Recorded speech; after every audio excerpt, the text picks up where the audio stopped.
بسم اللہ الرحمن الرحیم۔ میں اللہ کے نام سے شروع کرتی ہوں جو بڑا مہربان اور نہایت رحم والا ہے۔ الف لام میم۔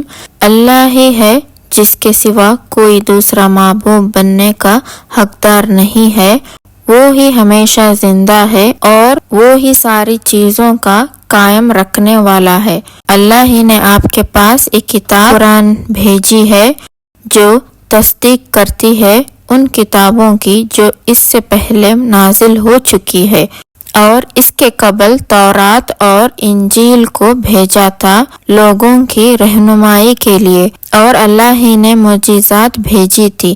بلا شبہ جو اللہ کی آیت کو نہیں مانتے ان کے لیے بڑا سخت عذاب ہے، اور اللہ غلبے والے اور بدلہ لینے والے ہیں۔ یقیناً اللہ سے کوئی چیز پوشیدہ نہیں ہے، نہ زمین میں اور نہ آسمان میں۔ وہی تو ہے جو ارحم ماں کے پیٹ میں تمہاری صورت شکل بناتا ہے جس طرح چاہتا ہے، اس کے سوا کوئی بھی بندگی کے لائق نہیں۔ وہی زبردست اور حکمت والا ہے۔ وہ وہی تو ہے جس نے تم پر یہ کتاب نازل فرمائی، اسی کا ایک حصہ ہے وہ آیت جن کے ماننے واضح ہیں، اور یہی آیت اس کتاب کا اصلی مدار ہے۔ دوسری آیت متشابہات ہے، تو جن لوگوں کے دل میں کاجی ہے وہ متشابہات پر اپنی مرضی کے مطابق عمل کرتے ہیں اور ان کو ماننا پہنانے کی کوشش کرتے ہیں تاکہ فتنہ برپا کریں، حالانکہ اصلی ماننا تو اللہ ہی خوب جانتا ہے۔ اور جو علم میں ماہر ہے وہ تو یہی کہتے ہیں کہ ہم ایمان لائے ان سب پر جو ہمارے رب کی طرف سے ہے، اور نصیحت تو عقل والے ہی قبول کرتے ہیں۔ اے ہمارے رب، تو ہمارے دلوں میں کاجی پیدا نہ فرما، ہمیں اپنی ہدایت بخشنے کے بعد بلکہ اپنے خاص فضل اور رحمت سے نواز دے، کیونکہ تو بڑا عطا فرمانے والا ہے۔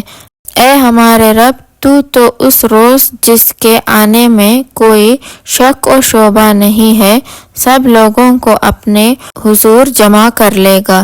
بے شک اللہ اپنے وعدے کا خلاف نہیں کرتا۔ بے شک کافروں کو اس روز نہ تو اس کا مال اللہ کے عذاب سے بچا سکے گا اور نہ اس کی اولاد ان کی کسی کام آئے گی۔ یہ کافر تو بس دوزخ کی آگ کے ایندھن ہی بن کر رہیں گے۔ ان کا حال بھی ایسا ہی ہوگا جیسا کہ اہل فرعون کا اور اس کے پہلے لوگوں کا ہوا۔ وہ بھی ہماری آیت کو نہ مانتے تھے تو اللہ نے ان کو ان کی گناہوں کے سبب پکڑ لیا تھا، اور اللہ تو سخت عذاب دینے والا ہے۔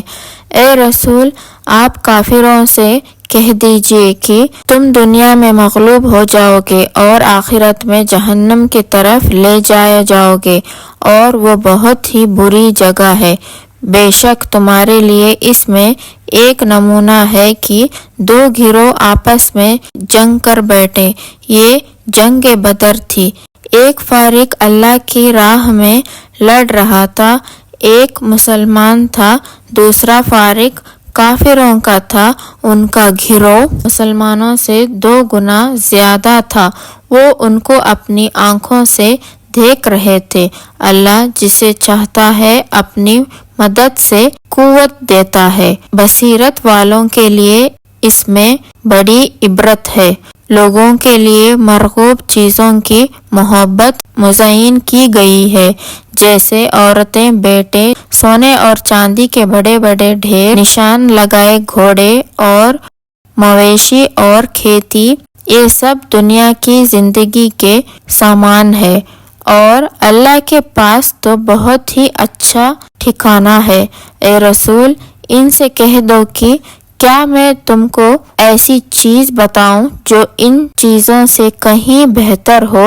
تو سنو، جو اللہ سے ڈرتا ہے ان کے لیے ان کے رب کے پاس باغات ہے جن کے نیچے نہریں بہہ رہی ہے، ان میں وہ ہمیشہ رہیں گے، اور پاکیزہ عورتیں ہیں، اور سب سے بڑھ کر ایک ہی اللہ کی رضا ہے اور اللہ اپنے نیک بندوں کو خوب دیکھ رہا ہے جو اللہ سے التجا کرتے ہیں کہ اے ہمارے رب، ہم ایمان لے آئے تو آپ ہمارے گناہ معاف کر دیجئے اور دوزخ کے عذاب سے بچا دیجئے۔ یہی مصیبت میں صبر کرتے ہیں اور سچ بولتے ہیں اور عبادت میں لگے رہتے ہیں اور اللہ کے راستے میں خرچ کرتے ہیں اور اوقات سحر میں اپنے گناہوں کی معافی مانگتے ہیں۔ اللہ کو اسی کی گواہی دیتے ہیں کہ اس کے سوا کوئی عبادت کے لائق نہیں، اور فرشتے اور علم والے بھی گواہی دیتے ہیں کہ وہی حکیم ہے انصاف کا، اس کے سوا کوئی معبود نہیں جو زبردست ہے اور حکمت والا بھی ہے۔ بلا شبہ دین برحق اللہ کے نزدیک صرف اسلام ہی ہے، اور اہل کتاب کا اختلاف تو ایک دوسرے سے آگے بڑھ جانے کا سبب ہے، حالانکہ ان کو انجیل اور تورات کے ذریعے پہلے ہی بتا دیا تھا، اور جو شخص اللہ کے احکام سے انکار کرتا ہے اللہ بہت جلد ان سے حساب لینے والا ہے۔ پھر بھی اگر یہ آپ سے حجتیں کرتے ہیں تو آپ کہہ دیجئے کہ تم مانو یا نہ مانو، میں تو اپنا روح خاص اللہ کے طرف کر چکا ہوں اور میری پیروی کرنے والے بھی۔ اور اہل کتاب اور مشرکین عرب سے کہہ دیجئے کیا تم بھی اسلام لاتے ہو؟ سو اگر وہ اسلام قبول کریں تو وہ بھی سیدھے راستے پر ہو جائیں گے، اگر وہ روگردانی کرتے ہیں تو آپ کے ذمہ تو پہنچا دینا ہے اور بس، اور اللہ تو خود اپنے بندوں کو دیکھ رہا ہے۔ بے شک جو لوگ اللہ کی آیت سے انکار کرتے ہیں اور رسولوں کو ناحق قتل کرتے ہیں، اور نیز ایسے لوگ کو قتل کرتے ہیں جو عمل و اخلاق میں انصاف کی تعلیم دیتے ہیں، تو ان کو خبر دے دو کہ ان کے لیے دردناک عذاب ہوگا۔ یہ وہ لوگ ہیں جن کے تمام عمل دنیا میں اور آخرت میں غارت اور برباد ہوں گے، اور سزا کے وقت ان کا کوئی مدد کرنے والا نہ ہوگا۔ اے نبی، کیا تم نے ان کو نہیں دیکھا جن کو تورات کا کافی حصہ دیا گیا تھا؟